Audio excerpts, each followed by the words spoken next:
నమస్తే, welcome to #you. నేను మీ Rajesh. So ప్రస్తుతం తెలంగాణలో మరొక్కసారి సుదీర్ఘకాలం తర్వాత కొన్ని ఏళ్ల తర్వాత ఇప్పుడు నేరెళ్ల ఘటనకు సంబంధించి అతిపెద్ద చర్చ జరుగుతోంది. మరోవైపు ఈ ఘటనకు మొత్తం సూత్రధారిగా ఉన్నటువంటి సంతోష్ రావు ఇప్పుడు ఆయన కొంత గ్రిల్ చేస్తున్నటువంటి పరిస్థితులు కనిపిస్తున్నాయి. ఆయన మీద ఇప్పటికే పోలీస్ స్టేషన్లో పిఎస్లో కేసు నమోదైంది. మరోవైపు ఖచ్చితంగా ఫిర్యాదు చేశారు బాధితులందరూ కూడా.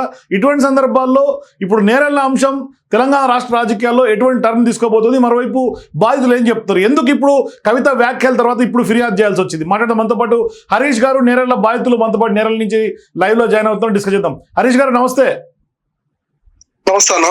ఏంటి హరీష్ గారు, ఇప్పుడు సడన్ గా దాదాపుగా 6-7 ఏళ్ల తర్వాత ఐ థింక్ 2017లో అనుకుంటాం మీ ఘటన జరగటం, ఇప్పుడు మళ్ళీ నేరెళ్లకు సంబంధించినటువంటి అంశం తెర మీదకి రావటం, రాజకీయంగా ప్రకంపం సృష్టించడం, మరోవైపు మీరు కవిత వ్యాఖ్యల తర్వాత మీరు పిఎస్లోకి వెళ్ళి ఫిర్యాదు చేయటం, ఎట్లా చూడాలి పరిణామాల్ని, ఏంటి పరిస్థితి?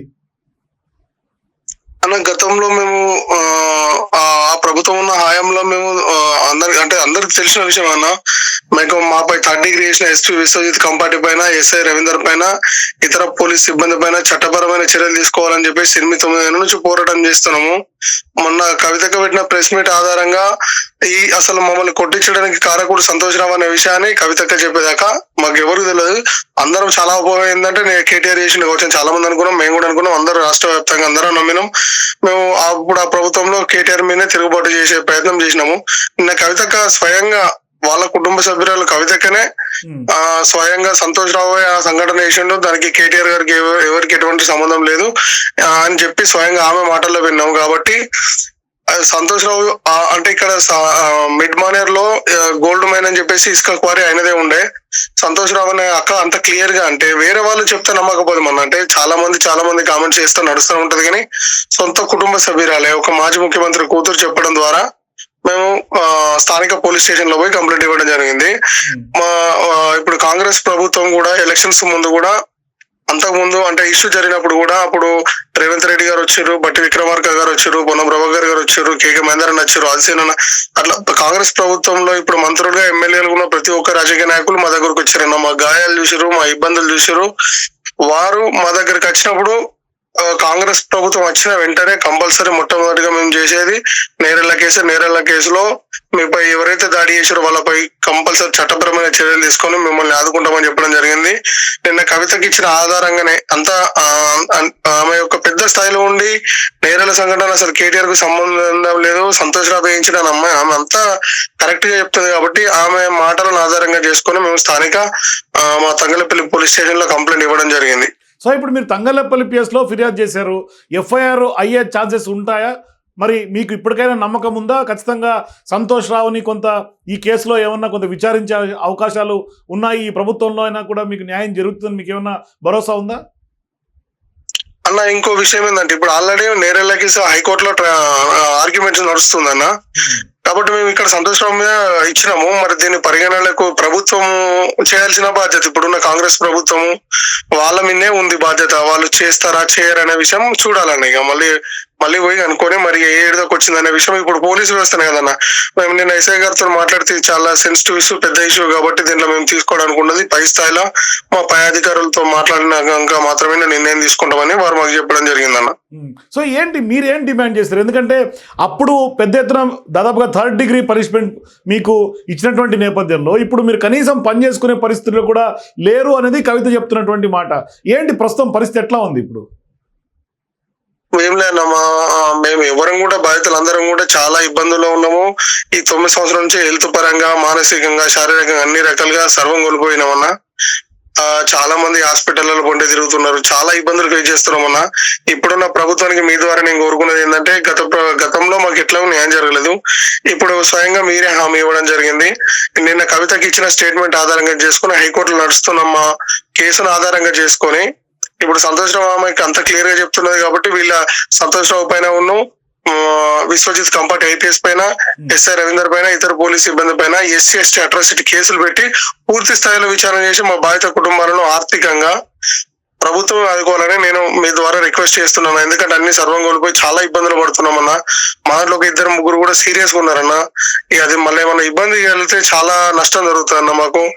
ఆ నష్టం జరగకుండా ఉండాలంటే ప్రభుత్వమే ముందు జాగ్రత్తగా తీసుకొని కంపల్సరీ ప్రభుత్వం బాధ్యతగా వాళ్ళపైన ఎవరైతే ఇప్పుడు కవితక్క పేరు చెప్పిందో ఆ వారితో పాటు విశ్వజిత్ పైన ఎస్ఆర్ రవీందర్ పైన చట్టపరమైన చర్యలు తీసుకొని మమ్మల్ని ఆర్థికంగా ఆరోగ్యపరంగా అన్ని రకాలుగా ప్రభుత్వం మాకు అండగా ఉండాలని కోరుకుంటున్నాం. కానీ ఒకటి, ఇప్పుడు కాంగ్రెస్ పార్టీ ప్రభుత్వం వచ్చిన తర్వాత, కాంగ్రెస్ పార్టీ అధికారంలోకి రాకముందు మీకు భరోసా ఇచ్చింది. అధికారంలోకి వచ్చిన తర్వాత ఆ పార్టీ కానీ, పార్టీ ప్రభుత్వంలోకి వచ్చినటువంటి నాయకులు కానీ, ముఖ్యమంత్రి నుంచి మొదలుకుంటే మంత్రులు కానీ ఎవరైనా మిమ్మల్ని సంప్రదించి మీ పరిస్థితి ఏంటి, మీకు ఎటువంటి ఆర్థిక సాయం కానీ, లేకుంటే మీ స్థితిగతులు ఏంటి అని తెలుసుకున్నటువంటి దాఖలాలు అధికారులు పంపించి ఏమన్నా ఆ దిశగా ఏమన్నా అడుగులు పడ్డాయి ఇప్పటిదాకా?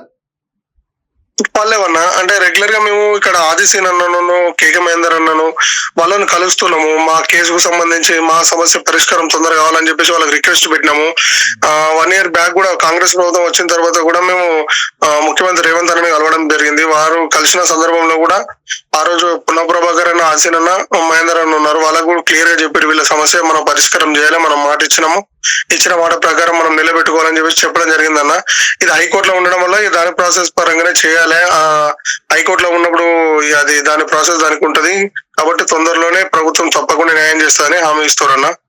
కానీ మీరు హైకోర్టులో వేసింది కూడా, హైకోర్టులో జరుగుతున్నటువంటి వ్యవహారం కూడా ఇప్పుడు మీకు న్యాయం కోసమే కదా పోరాడుతుంది హైకోర్టులో కూడా. అవునన్నా, అవునన్నా. ఏంటి ఇప్పుడు మీరు కోరుకునే న్యాయం ఏంటి? మీరు ఏం డిమాండ్ చేస్తున్నారు అన్న? మీ ద్వారా మా డిమాండ్ ఒకటే అన్న, ప్రభుత్వానికి రిక్వెస్ట్, మా డిమాండ్ 2 అన్న. మాపై 3rd degree ప్రయోగించిన విశ్వజిత్ కంపాటి ఐపీఎస్ పైన, సిసిఎస్ఎస్ఐ రవీందర్ పైన, ఇప్పుడు కవితగా చెప్పినట్టు సంతోష్ రావు పైన, ఆయన పూర్తి కారకుడు ఆయన చెప్తుంది కాబట్టి వీళ్ళందరి పైన ఎస్సీ అండ్ ఎస్సీ అట్రాసిటీ కేసులు పెట్టాలన్నా.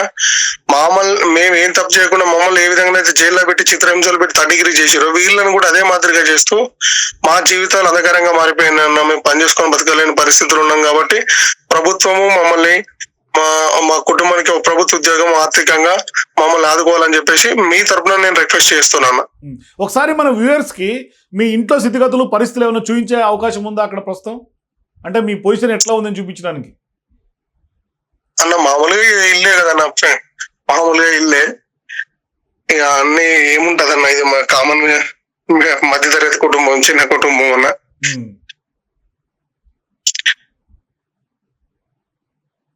ఇట్లా ఉంటదన్న.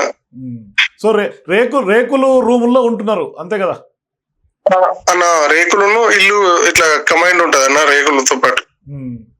సో ఇప్పుడు మీరు ఏమీ పని చేసుకోలేనటువంటి స్థితి అంటే, మీరు పూర్తిగా కాళ్ళు లేకుంటే చేతులు మీకేమైనా నొప్పి రావటం కానీ, లేకుంటే నడవలేనటువంటి పరిస్థితులు ఇటువంటివి ఏమైనా ఉన్నాయా అన్న? పోలీసులు కొట్టిన దెబ్బలకి నాకు వెన్నులో గ్యాప్ వచ్చింది, ఇక్కడ నెక్ దగ్గర ప్రాబ్లం ఉందన్న. ఆ నరం గాని, అంటే నరం ఇప్పటి వరకు ఏం డ్యామేజ్ కాదు. ఒకవేళ డ్యామేజ్ అయితే దానికి సర్జరీ అవసరం ఉంటే లైఫ్ టైం బెడ్ రెస్ట్ అని చెప్పేసి డాక్టర్లు చెప్పారన్నా. మొన్ననే హాస్పిటల్ చూసుకున్నామన్నా, ఇది రిపోర్ట్స్ ఇవి. ఓకే, ఏమంటారు డాక్టర్లు, ఏమంటున్నారు? అది దెబ్బల కారణంగానే ఇది ఇట్లా జరిగింది కాబట్టి మీరు జాగ్రత్త ఉండాలి, ఏం పని చేయకూడదు, వెయిట్ లిఫ్ట్ చేయొద్దు, మీరు కంప్లీట్ గా బెడ్ రెస్ట్ ఉంటేనే లైఫ్ లో ఏ ఇబ్బంది కాకుండా ఉంటారు. ఒకవేళ ఆ నరం కనుక వెన్నుపూసకి ఏమైనా ఇబ్బంది కలిగితే మాత్రం అది సర్జరీ చేయాల్సి ఉంటది. చిన్న వయసులో సర్జరీ చేస్తే 50-50 ఛాన్సెస్ ఉన్నాయి. ఒకవేళ ఉంటే బాగుంటది, లేకపోతే బెడ్ రెస్ట్ అయ్యే అవకాశం ఉంటది అని చెప్తున్నా. కానీ ఇప్పుడు మీరు నాతో పాటుగా సిరిసిల్లకు సంబంధించినటువంటి నియోజకవర్గం కాబట్టి మొత్తం పోలీసులు అంత స్థాయిలో 3rd degree అంటే ప్రయోగించడాన్ని కేటీఆర్ఏ చేయించారనేది మీరు అప్పట్లో అనుకున్నారు. కానీ సంతోష్ రావు దీని వెనకాల ఉండడని మీరు అప్పట్లో ఏమైనా అనుకోవటం కానీ మీరు భావించారా ఇటువంటి పరిస్థితులు ఉంటాయని? లేదన్న, అనుకోలేదన్న. మాకు అసలు ఈ పెద్ద స్థాయిలో వాళ్ళు ఇక్కడ ఎమ్మెల్యే, స్థానిక ఎమ్మెల్యే, మేము అట్లా ఎక్స్పెక్ట్ చేయలేని పరిస్థితి అన్న. అప్పుడున్న సిచ్యువేషన్ లో మాకు కూడా బయట అంటే ఎక్కువ ఏం తెలియదు. మేము మా ఊర్లో మా పని మేము చేసుకోవడం తప్ప ఇంకా బయట నుంచి ఎక్కువ ఏం ఎక్కడ తిరగలేదు. పొలిటికల్ గా కూడా మాకు ఎట్లాంటి బ్యాక్గ్రౌండ్ లేదు, ఎటు తిరగలేదు కాబట్టి మేము అంత అంచనా వేయలేకపోయినాం అన్న. అప్పుడు అన్ని పార్టీలు మాకు జరిగిన దాడిపైన స్పందించి మాకు అందరు నిలబడ్డారు కాబట్టి ఈడు వరకు నెట్టుకొచ్చినామన్నా. సో ఏంటన్నా ఫైనల్ గా మీరు ఏం డిమాండ్ చేస్తున్నారు ప్రభుత్వాన్ని? ప్రభుత్వాన్ని మేము మీ నుంచి కోరేది ఒకటే అన్న, ఈ 9 సంవత్సరాలు గడుస్తుందన్న. ఏంటంటే సామాన్యులకు ఒక న్యాయం జరగాలంటే మాలాంటి వాళ్ళకి ఇంకా 9 సంవత్సరాలు గడుస్తుందన్న. ఇట్లాంటి పరిస్థితి ఉండకుండా మా సమస్యనే ప్రభుత్వం సీరియస్ గా తీసుకొని వారు ఇచ్చిన మాట ప్రకారం మా ప్రభుత్వం నుంచి మాకు న్యాయము, సాయము 2 చేస్తూ మాపై దాడి చేసిన విశ్వజిత్ కంపాటి ఐపీఎస్ పైన, ఎస్ఐ రవీందర్ పైన, సంతోష్ రావు పైన SC ST అట్రాసిటీ కేసులు పెట్టి వాళ్ళని జైలుకు పంపితేనే తెలంగాణలో మాలాంటి దళిత సామాజిక వర్గాలకు ప్రభుత్వాలు కూడా అండగా ఉంటే మాకు కూడా అన్యాయం జరిగితే న్యాయం జరుగుతుంది అనే ఒక నమ్మకాన్ని అయితే మాకు కలిగించినట్టు అయిందన్న ప్రభుత్వం. ఆ దిశగా ప్రభుత్వం చర్యలు తీసుకోవాలని మీ వేదిక ద్వారా నేను కోరుకుంటున్నాను. ఓకే అండి, థ్యాంక్ యూ. సో ఇది ఖచ్చితంగా నేరాల బాధితులు కోరుతుంది. ఖచ్చితంగా ప్రభుత్వం ఇప్పటికైనా కూడా వాళ్ళకు ఖచ్చితంగా ఆర్థికంగా అనేక అంశాల్లో వాళ్ళు కనీసం పని చేసుకున్నటువంటి స్థితిలో ఉన్నారు కాబట్టి ఇప్పుడు కవిత వ్యాఖ్యల తర్వాత వాళ్ళు ఫిర్యాదు చేయడం. సో ఖచ్చితంగా ప్రభుత్వం చర్యలు తీసుకోవాలి. ఎవరైతే థర్డ్ డిగ్రీ ప్రయోగించారనేది వాళ్ళ మీద చర్యలు తీసుకోవాలి. మరోవైపు వీళ్ళని కూడా ఈ కుటుంబాలను కూడా ఆదుకోవాలనే డిమాండ్ ప్రధానంగా చేస్తున్నారు. వాళ్ళందరూ కూడా రోధిస్తున్నటువంటి పరిస్థితి మనకు కనిపిస్తుంది. కన్నీరు మున్నీరు అవుతున్నారు. మాకు అసలు మొన్నటికి కూడా డాక్టర్ దగ్గరికి వెళ్ళి హాస్పిటల్ చుట్టూ తిరుగుతున్నాం, కానీ మేము ఇంకా కోలుకోలేనటువంటి పరిస్థితిలో ఉన్నాం. మేము పూర్తిగా మా కుటుంబాలన్నీ చితికిపోయినటువంటి సందర్భం ఉంది అంటూ కూడా చెప్తున్నారు. సో మొత్తం మీద ఇప్పుడు తెలంగాణ రాష్ట్ర రాజకీయాల్లో నేరెళ్ల ఘటన తెర మీదకి వచ్చినటువంటి నేపథ్యంలో ఇప్పుడు ప్రభుత్వం ఎటువంటి చర్య తీసుకుంటుందనేది కూడా అందరూ వెయిట్ చేయాలి. కానీ ఖచ్చితంగా తీసుకోవాలని బాధితులు డిమాండ్ చేస్తున్నటువంటి పక్షంలో మరి ఇప్పుడు ప్రభుత్వం ఏం చేయబోతుంది అనేది కూడా మీరు కూడా మీ అభిప్రాయాల కింద కామెంట్స్లో తెలియజేయండి. For more videos please watch #.